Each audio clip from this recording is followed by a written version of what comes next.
Hello, and welcome to Words with Phil.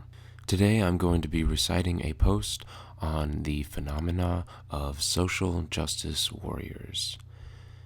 I'll be honest, before this person came into my life, I was pretty strongly into the social justice crowd.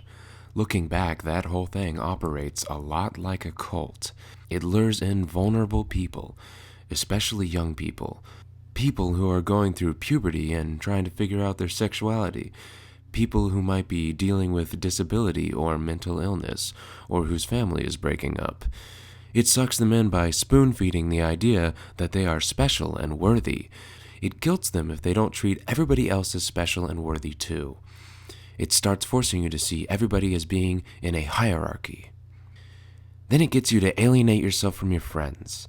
Your friend sometimes makes racist, sexist jokes.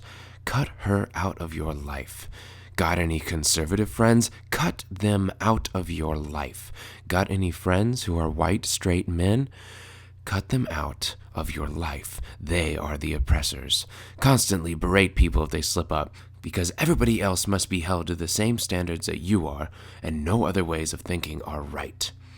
Then it tells you to start criticizing and trying to change your family. It tells you to call out any little thing that they do wrong.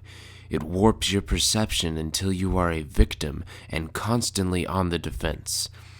It breaks you off from everybody and makes you feel awful for things you cannot control. And then, if you disagree or start questioning, it cuts you off from the only support you have left, and you are attacked and viciously berated.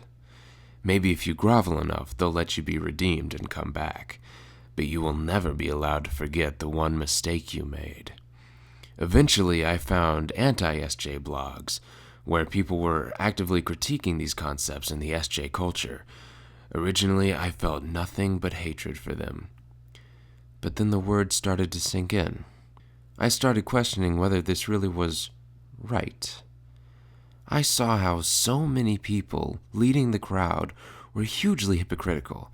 I realized that I had been causing the problems in my life, not oppression.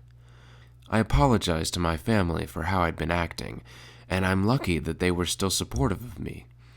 I'd lost a lot of friends, including some people I was very close to. It's taken me a long time to rebuild those relationships.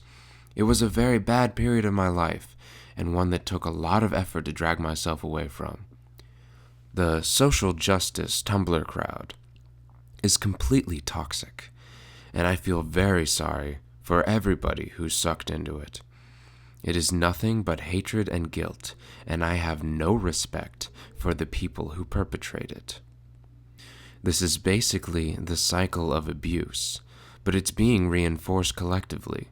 Find someone vulnerable, jump on them, pull them in by giving them something you want or need.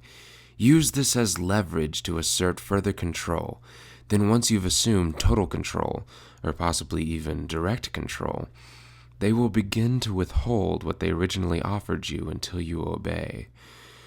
Often this behavior will escalate out of control, wherein minor offenses are met with outrageous punishments.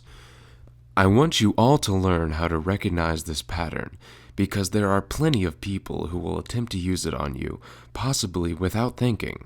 This shit destroys lives, and if you've never seen it before, you probably don't think anything is wrong.